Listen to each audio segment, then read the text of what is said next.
Este es el Centro Internacional de Teoterapia Integral, su iglesia Senti en Miami. Les estamos dando una cordial bienvenida. Hoy seguimos avanzando en lo que Dios quiere que nosotros comprendamos en todo este proceso precioso en el que el Señor nos ha venido llevando durante todos estos meses, durante todo este tiempo. Y seguimos avanzando. Creo que lo importante es eso. Recordemos, familia, que la vida cristiana no es una carrera de 100 metros, no es una carrera de velocidad. La vida cristiana es una carrera de larga distancia. Son los 42 kilómetros que representa la maratón. Y hemos venido diciendo que lo importante no es tanto cómo comenzamos la carrera, sino cómo la terminamos. Y eso es muy especial, porque es posible que hayamos podido comenzar la carrera no muy bien. Pero hay el tiempo, hay la oportunidad para que usted y yo nos podamos reponer. Porque aquí lo importante es cómo vamos a terminar esta carrera. Cómo vamos a terminar al momento en que seamos llamados a la presencia de Dios, o en el momento en que la iglesia sea arrebatada y, según las promesas de la palabra de Dios, seamos llevados al encuentro con Jesús en las nubes. ¿Cómo va a ser ese final? Y eso es lo hermoso, debemos ir preparándonos para eso. Nosotros necesitamos mantenernos enfocados, mantenernos humildes para reconocer lo que necesitamos aprender en nuestra iglesia, lo que necesitamos aprender a nivel personal, lo que necesitamos aprender a nivel de la familia. Esa humildad se requiere para poder escuchar la voz de Dios. Y sobre todo, pues es la única manera de poder mantenernos en el centro de la voluntad de Dios. Por supuesto, para mantenernos en el centro de la voluntad de Dios, primero necesitamos saber cuál es el centro de la voluntad de Dios. Y una vez sabiéndolo, mantenernos allí. Quien camina en el centro de la voluntad de Dios va a ver su gloria. La va a ver de manera segura, tarde que temprano. Y nosotros, en nuestra iglesia Miami Centro, estamos pidiéndole al Espíritu Santo y le estamos manifestando la decisión de querer mantenernos en el centro de su voluntad, y que nada detendrá su accionar en esta familia espiritual. Una familia espiritual muy necesitada, tremendamente necesitada, comenzando por mi propia vida y la vida de mi esposa. Entonces quiero invitarles a que nos vayamos preparando para lo que el Espíritu Santo tiene para hablarnos esta noche. Vamos a recordar y a partir de tener nuestro punto de partida con esta realidad que ya la hemos venido viendo, y es que estos tres aspectos, el genuino arrepentimiento, más una vida de poder en el Espíritu Santo, más unidad de oración incesante, estas tres cosas van a producir milagros, van a producir el accionar de Dios, y entonces la gente va a llegar a buscar a Dios y estaremos viendo milagros, prodigios y señales. Nosotros muchas veces hemos estado esperando equivocadamente que lleguen esos milagros, que la gente llegue a la iglesia, y nos hemos descuidado en estos tres aspectos. Y son los tres aspectos en los que hemos venido trabajando técnicamente todo el año. Y hemos venido trabajando cada uno de estos puntos. Hoy, a partir de ahora, en el mes de septiembre, vamos a trabajar sobre la necesidad de estar unidos en oración incesante. Los otros 2 puntos los hemos trabajado durante estos meses. El primero, genuino arrepentimiento, tiene que ver con la decisión de que usted y yo decidamos vivir en santidad, vivir en el Espíritu, y entonces permitirle a que el poder del Espíritu Santo se vea una realidad en su vida y en mi vida. Y ahora necesitamos empezar a tomar más visión del tercer aspecto, el de la unidad en la oración incesante. Con esto en mente, entonces vamos a Santiago, capítulo 5, versículo 16. Yo les invito a que miremos de una manera muy especial este versículo, porque este versículo contiene un secreto maravilloso. Y quizás es la razón por la cual hasta ahora de pronto no hemos dado en el blanco. Santiago capítulo 5 versículo 16 dice así. Los que está en paréntesis en verde perdón, es un añadido nuestro, pero el versículo dice: confesaos. Recuerden que el color rojo es el énfasis particular a ciertas palabras, pero el versículo dice: confesaos vuestras ofensas unos a otros y orad unos por otros para que seáis sanados. La oración eficaz del justo puede mucho. Yo quiero que veamos en este momento las 3 partes de lo que está escrito en verde, para que podamos darnos cuenta de lo que el énfasis que queremos hacer. Cuando dice confesaos, está hablando de genuino arrepentimiento, de estar teniendo esa actitud humilde para reconocer lo que hemos estado haciendo mal. Eso es lo que el apóstol está diciendo. Ejecuten un genuino arrepentimiento. Ya eso hemos hablado bastante. Y el Espíritu Santo ha hablado bastante a su corazón y a mi corazón.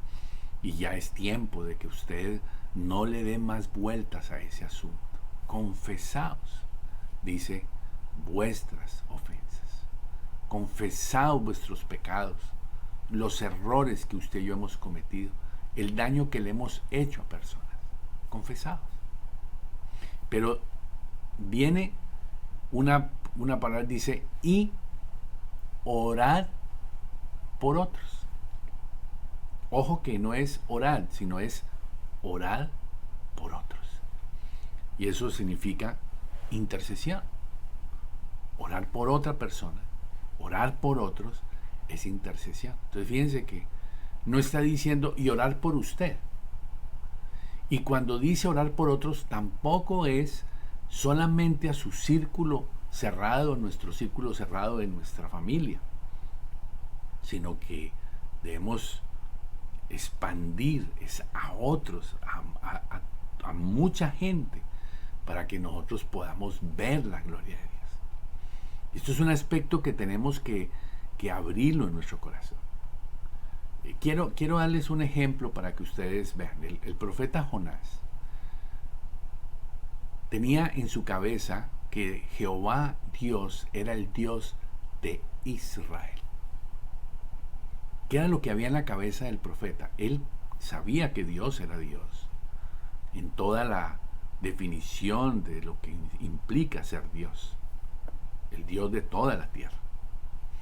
Pero él tenía metido en su cabeza de que Dios era el Dios de Israel. Y cuando Dios le dijo, vaya y bendiga a Nínive, vaya y predique en Nínive, Jonás se enojó, no quiso ir y él huyó. ¿Cuál fue la razón? La razón es que él no podía aceptar que Nínive, que era uno de los pueblos enemigos del pueblo de Israel,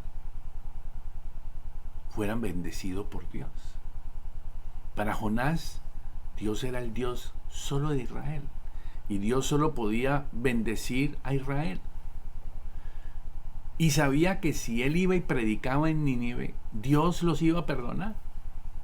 Y él no estaba dispuesto a que otros llevaran bendición que no fueran judíos o que no fueran del pueblo de Israel. Pues a nosotros nos pasa en la iglesia lo mismo. Hemos cerrado el círculo al esposo, los hijos, la esposa, y de ahí no salimos. Papá, mamá, y no más. Y estamos violentando este versículo, porque este versículo habla de otros. Orad por otros. Y nosotros hemos dejado de interceder por otros. Yo quiero animarle a que usted entienda. Por un lado, el confesaos. Quizás usted y yo hemos sido necios y duros de corazón. Y hasta hoy no hemos decidido un genuino arrepentimiento. Hemos seguido insistiendo en el mismo pecado. Y ya Dios ha hablado sobre eso. De que Él nos está invitando a que tomemos la decisión genuina de un cambio de mentalidad, de un cambio de parecer, como vimos lo que significaba genuino arrepentimiento. Y por otro lado, además de eso, es necesario que aprendamos a orar en intercesión por otros. Y ese es quizás otro de los problemas que tenemos en nuestro ministerio aquí en la iglesia de Miami Centro. No hablemos de los demás, mejor hablemos de nosotros y reflexionemos nuestra propia realidad. Usted ve allí que hay dos cosas que son inseparables en este versículo. Y en eso es lo que estamos pidiéndole al Espíritu Santo, que nos convenza de que hemos fallado en eso. No es uno de los dos, no es solo confesar y no interceder. No es solo interceder y no confesar. El versículo habla de las dos cosas. Porque piense por un instante, si usted es una persona de mucha intercesión, pero no trabaja en su santidad, no trabaja en su santificación, en su arrepentimiento, yo tengo que decirle que usted y yo somos hipócritas. Porque intercedemos y oramos, pero no estamos agradando a Dios con nuestra manera de vivir. Y eso se vuelve hipocresía. Y Dios no va a escuchar todo eso que se supone que usted y yo estamos intercediendo. Por otro lado, si usted insiste en ser una persona buena, de ejercer una especie de santidad, y usted no intercede por otros, usted se vuelve un humanista, usted se va a volver una persona positiva, usted va a tratar en su propia carne de agradar a Dios, y usted tampoco verá la gloria de Dios. Si usted mira el versículo, el confesaos y el orar por otros genera algo. Dice, para que seáis sanados. Y ese sanados es cuando el poder de Dios se activa, fruto de estas dos cosas. Por eso dice el versículo, la oración del eficaz del justo puede mucho. Y esa es la invitación a que nosotros veamos y trabajemos a partir de este mes de septiembre este tema de la intercesión. Para que si tenemos que ser reseteados de nuevo, como si fuera la primera vez que lo escucháramos, consideremos esto. Porque necesitamos estructurar en la iglesia un movimiento de oración incesante, que sea, por supuesto, una realidad en su vida personal, que sea una realidad en su matrimonio, que sea una realidad con sus hijos. Tenemos que pedirle perdón a Dios porque hay matrimonios que se supone que son cristianos y esos matrimonios nunca oran juntos. Usted puede llevar años en la iglesia y usted nunca ora con su esposa, con su esposo. Usted no ora con sus hijos. tiene dificultad para entender a lo que Dios los ha llamado. Entonces, yo quiero que usted entienda que la intercesión y la santidad y el genuino arrepentimiento es una de las armas más poderosas para que veamos la gloria de Dios. Porque es la única forma en que la iglesia va a recibir el poder para crecer, el poder para impactar al mundo, porque esa es su voluntad. Miremos ahora nuevamente la diapositiva para que usted pueda verlo como una especie de fórmula. ¿Qué es la oración eficaz? La oración eficaz son la combinación de dos cosas. Uno, según Santiago 5:16, trabajar en santidad, estar siempre buscando la limpieza de nuestro corazón. Y dos, añádale a eso intercesión. ¿Cuál va a ser el resultado? Esa formulita da igual a la manifestación del poder de Dios. Quiero invitarles a que vayamos a Segunda de Reyes, capítulo 6, Antiguo Testamento. Y veamos esta historia que nos ilustra cuál es la urgente necesidad que el Señor ha puesto en mi corazón y me ha mostrado que esta es la realidad de lo que algunos de nosotros estamos padeciendo en nuestro ministerio en Miami Centro. Y quiero invitarles a que cada uno lo reflexione. Segunda de Reyes, capítulo 6, versículo 14. Dice, más o menos para que ustedes entiendan el contexto, está el profeta Eliseo y su discípulo Gehazi. Y de pronto viene una situación difícil. Dice, entonces envió el rey allá gente de a caballo y carros y un gran ejército, los cuales vinieron de noche y sitiaron la ciudad. Era un ejército que venía en contra de ellos, gente de a caballo, carros, un gran ejército. Llegan de noche y hacen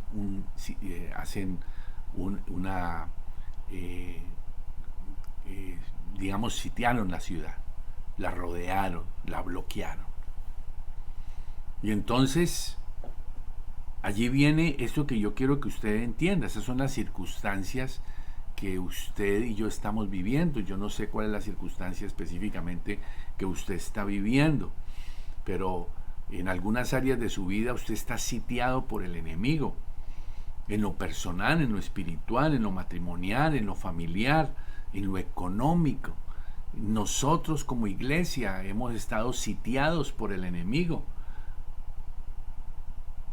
La comunidad está sitiada por Satanás. Las familias están sitiadas. Están rodeadas. Usted tiene que saber exactamente cuál es la situación particular que usted está viviendo. Y entonces en el versículo 15, el discípulo del profeta, versículo 15, en la segunda parte dice, entonces el criado le dijo, Señor mío, ¿qué haremos? Y él expresa y da ese grito de angustia, de preocupación, de temor, de miedo. ¿Qué haremos?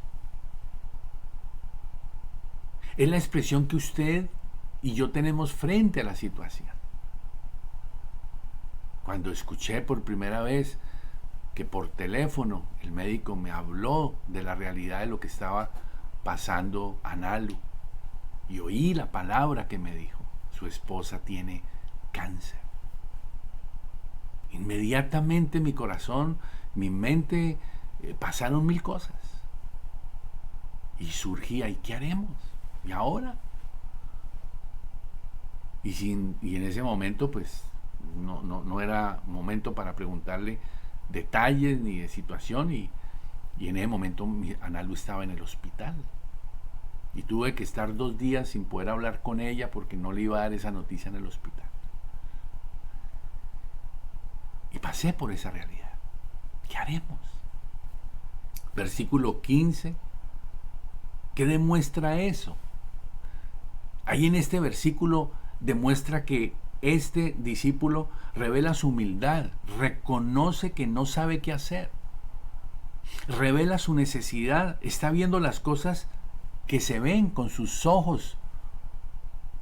Él está viendo un ejército que los está rodeando.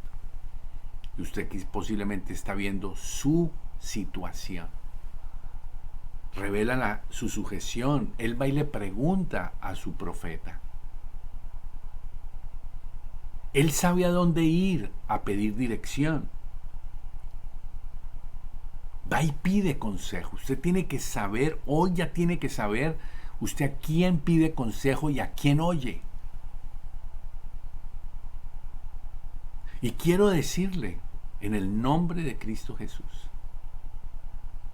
por la gracia de Dios, mi esposa y yo fuimos puestos como sus pastores. Y en esa misma gracia de Dios, ustedes necesitan confiar en nosotros. Porque ya no hay nadie que tenga autoridad espiritual sobre su vida. Aunque usted pueda decir, esa persona me ama mucho, esa persona. Yo tengo misioneros que amo profundamente. Pero Dios ha puesto un pastor sobre mi vida. Y es a través de ese pastor que Dios me habla. Yo quiero que usted entienda y tenga mucho cuidado, porque algunos están enredados con eso, porque están escuchando otras voces. Voces de personas que no son sus pastores. Consejos que usted oye y que usted debe tener cuidado, porque ya esas personas no tienen la unción sobre su vida.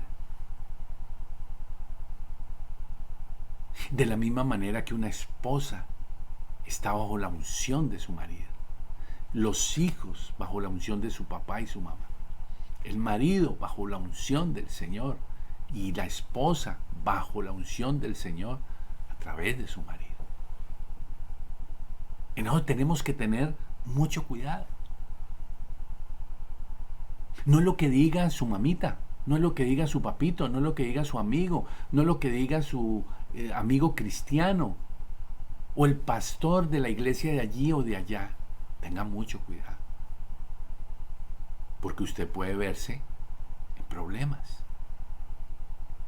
Y él manifiesta su temor, es sincero con su pastor. ¿Qué haremos? Versículo 16. Inmediatamente el profeta le contesta y le dice, no tenga miedo. Ahora, ¿por qué le dijo no tenga miedo? Porque posiblemente él estaba lleno de temor y su tono, la forma, la manera como él lo expresó, manifestaba eso. La expresión de su rostro, sus palabras. Y el profeta pudo darse cuenta, le dijo, no tengas temor. Y le da una razón y le dice, porque más son los que están con nosotros que aquellos que están contra nosotros. Y esas palabras para el discípulo fueron críticas, porque él decía, ¿qué es lo que usted está viendo que yo no veo? Porque yo lo que estoy viendo aquí es un gran ejército contra nosotros. Y usted me está diciendo, líder, me está diciendo usted, pastor, que son más los que están con nosotros. Yo no veo ninguno de esos. Versículo 16. Y miren lo que hace el pastor.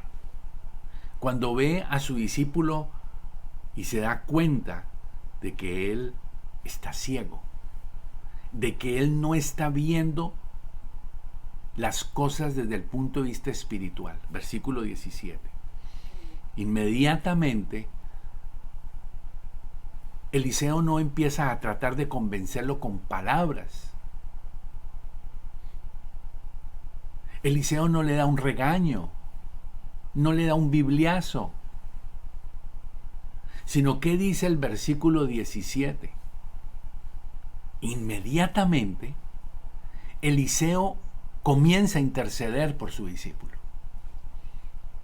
Y yo esta semana preparando el versículo, el mensaje, decía, Señor, qué tremendo.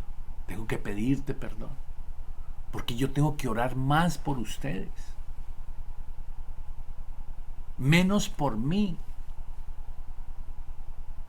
Y aunque ahorita mi esposa necesita oración, más por ustedes, para que ustedes puedan ver, para que Analu pueda ver lo que yo sé que ella ya está viendo, que yo pueda ver lo que necesito ver ahora en medio de esta situación que estamos viviendo.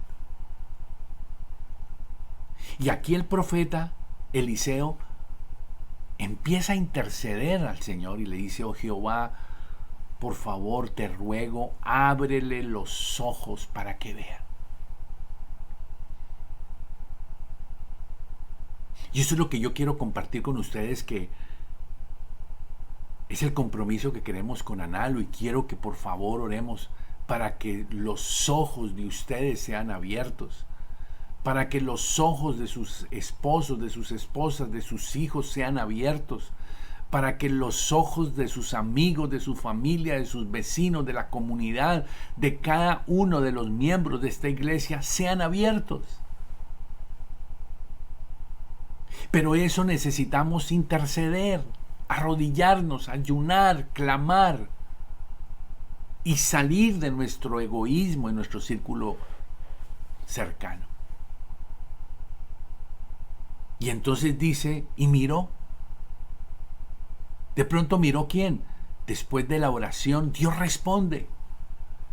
Y dice el versículo que él, cuando su profeta ora, comenzó a ver que el monte estaba lleno de gente de a caballo, de carros de fuego.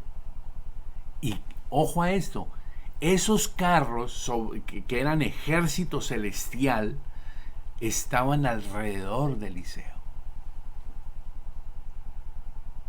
Y entonces Jaycee comenzó a ver lo sobrenatural.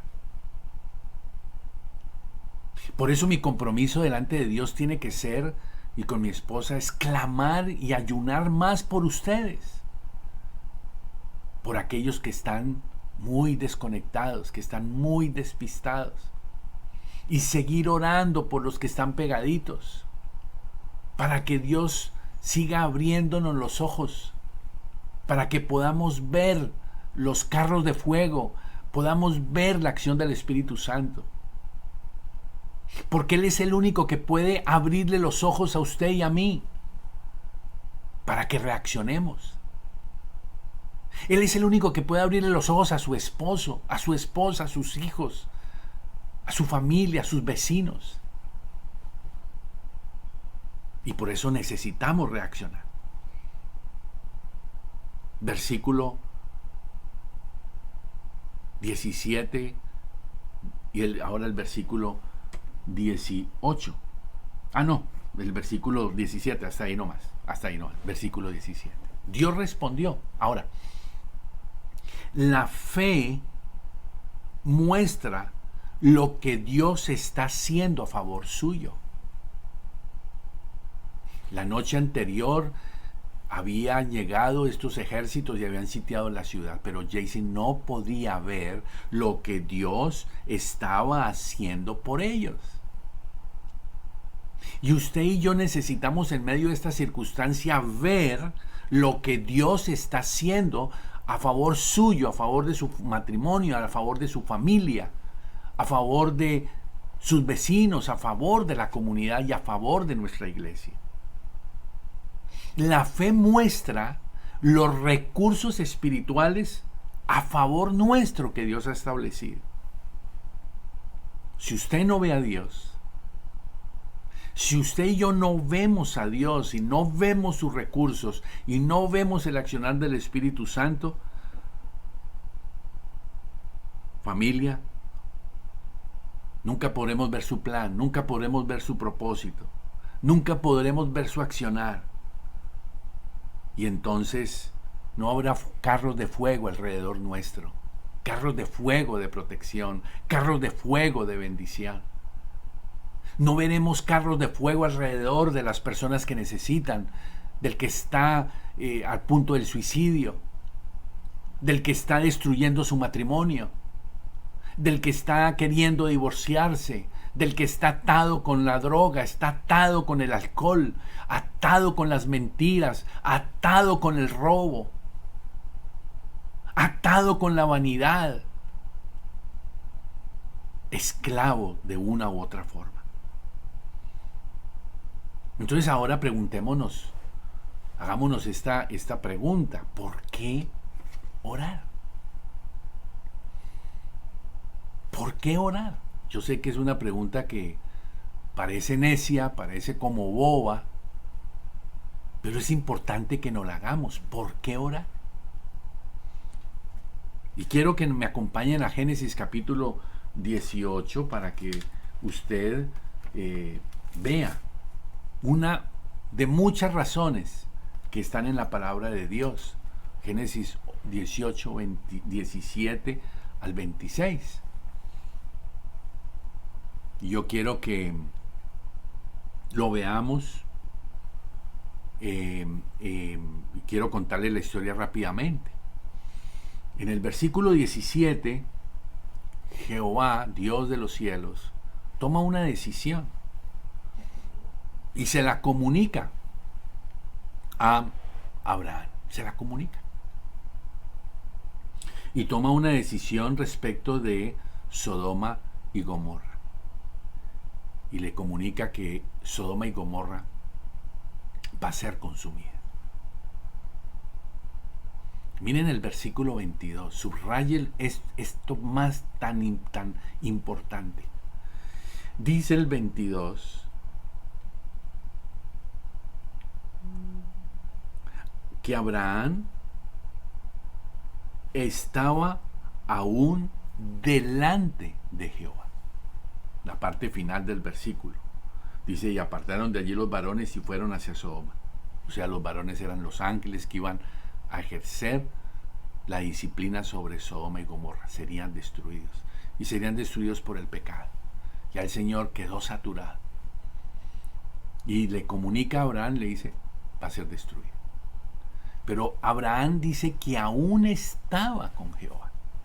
Eso se llama comunión, eso se llama listo para interceder, eso se llama listo para adorar, eso se llama estar conectado al Espíritu. Versículo 22. ¿Y qué es lo que hace él a partir del versículo 23? Dice que se acercó a Abraham y le dijo: ¿destruirás también al justo con el impío? Y todos los versículos 23, 24 y 25, Abraham viene a interceder por esos que justamente deberían ser destruidos. Pero en el corazón de Abraham había amor por otros, por los perdidos. Él podía haber dicho: ok, lo siento mucho, aquí no estoy yo incluido. Son los de Sodoma y Gomorra, que se pudran, que Dios los acabe, bien merecido lo tienen. No. Él aún estaba con Jehová y le dice: no puedes hacer eso. En sus palabras le dice: ¿qué vas a hacer? No puede ser. Y le plantea y le dice: Señor, si hay 50 justos en esa ciudad, por favor, no lo hagas, porque tú vas a destruir al justo con el impío. Y le plantea, dice: quizás haya 50 justos. Y miren cómo el Señor le responde en el versículo 26 y le dice: entonces respondió Jehová: si hallare en Sodoma 50 justos, póngale cuidado a este detalle, 50 justos, perdonaré a todo este lugar por amor a ellos. O sea, esa intercesión de Abraham llevó a que el Señor dijera, ok, si hay 50, los perdono a todos. Lo que el Señor debió haber dicho es, si hay 50, perdono a los 50. No, no dijo eso. Perdono a todos. Y Abraham empezó a buscar y él tuvo que ir bajando, porque no había 50, no había 40, no había 30, no había 20. Y llegó hasta 10. Y parece que no hubo hasta 10. No hubo 10 justos. Pero Dios respondió. Aquí tenemos el ejemplo de Abraham. Ahora les quiero invitar a que veamos el Números 14, desde el versículo 12 al 20, que es el otro ejemplo de por qué orar. Acabamos de ver el ejemplo y cuál es la respuesta a la pregunta. ¿Por qué orar? Porque Dios responde. Pero recuerden que ese por qué orar es mucho más que orar por uno mismo. Sería la pregunta mejor, ¿por qué interceder? Sería mejor la pregunta. Porque el interceder implica que yo empiece a considerar a otros, interceder por alguien. Versículo 12 de Números 14. Versículo 12, aquí en este caso es Moisés, y Dios toma una decisión también radical en el versículo 12 y le dice, yo los heriré de mortandad y los destruiré, y a ti te pondré sobre gente más grande y más fuerte que ellos. O sea, el Señor le está diciendo, vea, ¿sabe qué? Voy a acabar con este pueblo rebelde y yo te voy a poner a ti sobre otro pueblo. Sobre gente que estén dispuestos a creerme. De alguna manera, Dios le estaba solucionando un problema a Moisés, un inconveniente a Moisés. Y Moisés podría haber dicho, aleluya, gloria a Dios, Señor, acaba con esos que son ese pueblo que ha sido tan necio, acaba con ellos. Pues no lo hizo. ¿Qué hizo Moisés? Gente que lo criticaba, gente rebelde, gente que se quejaba, gente que se oponía, gente que intrigaba, gente que no se comprometía, y son de los que no se comprometen, pero siempre están criticando. Y Moisés perfectamente podría haber dicho, aleluya, salen ya. Sin embargo, desde el versículo 13, Moisés no fue indiferente. Comienza a interceder por otros. Versículo 13. Pero Moisés respondió a Jehová y empieza a darle argumentos. Dándole argumentos a Dios, comienza a interceder por otros. Y en el versículo 19 le dice, perdona ahora la iniquidad de este pueblo, según la grandeza de tu misericordia. Y como has perdonado a este pueblo desde Egipto hasta aquí, los has perdonado desde Egipto hasta aquí, perdónalos una vez más. Era la actitud de intercesión y de lloro y de quebranto de un hombre amando a otras personas. Y eso es lo que nosotros necesitamos ahora en esta iglesia del Ministerio de Miami Centro. Que demostremos que amamos a la gente porque oramos, intercedemos, ayunamos, nos levantamos a la madrugada. ¿Cuántos de ustedes todavía nunca han asistido a un devocional a las 5 de la mañana los días martes y jueves? ¿Cuántos? Ustedes han sido indiferentes.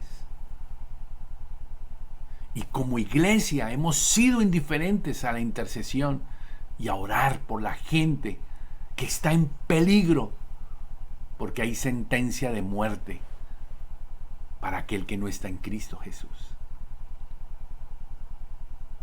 Versículo 20.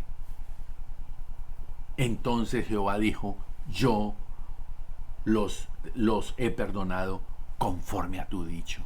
¡Wow! Es maravilloso, familia, el poder que hay en la intercesión. Y es la invitación que queremos hacerles a ustedes de que la oración eficaz de Abraham, la oración eficaz de Moisés, para ver solo 2 ejemplos, es maravilloso.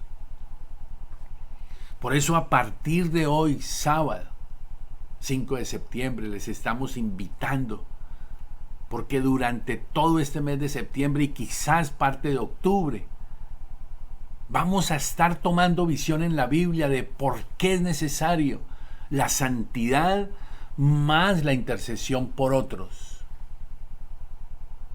para ver milagros, prodigios y señales, para que sea Dios el que haga las cosas, el que transforme vidas, no nosotros. Pero Dios no puede hacerlo sin ustedes. Después lo hablaremos mejor. Finalmente, ahora mirando estos en el PowerPoint, en esta presentación, aterricemos lo que aparece en Romanos capítulo 8 y que nos muestra las dos pruebas contundentes de por qué usted y yo estamos siendo desafiados a orar y por qué usted y yo casi que yo le diría no podemos decir que no, y no porque sea una obligación, es porque miren el ejemplo de dos personas que nos dan ejemplo de lo que necesitamos aprender a hacer en nuestra iglesia Miami Centro.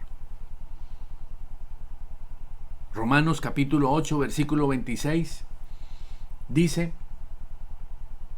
de igual manera el Espíritu nos ayuda en nuestra debilidad, pues que hemos de pedir como conviene, no lo sabemos. Pero el Espíritu, léalo con mayúscula por favor, está hablando del Espíritu Santo, mismo intercede.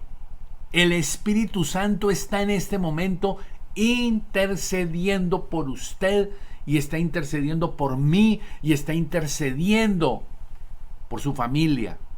Intercede por nosotros con gemidos indecibles.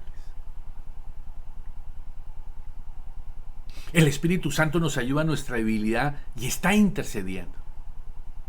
No estoy como hijo de Dios abandonado a mi suerte. Usted tampoco. Van a venir situaciones buenas y malas. Y Dios es capaz de cambiar esas circunstancias malas a favor suyo. Él no está ocupado para que usted sea feliz. Se lo quiero decir claramente.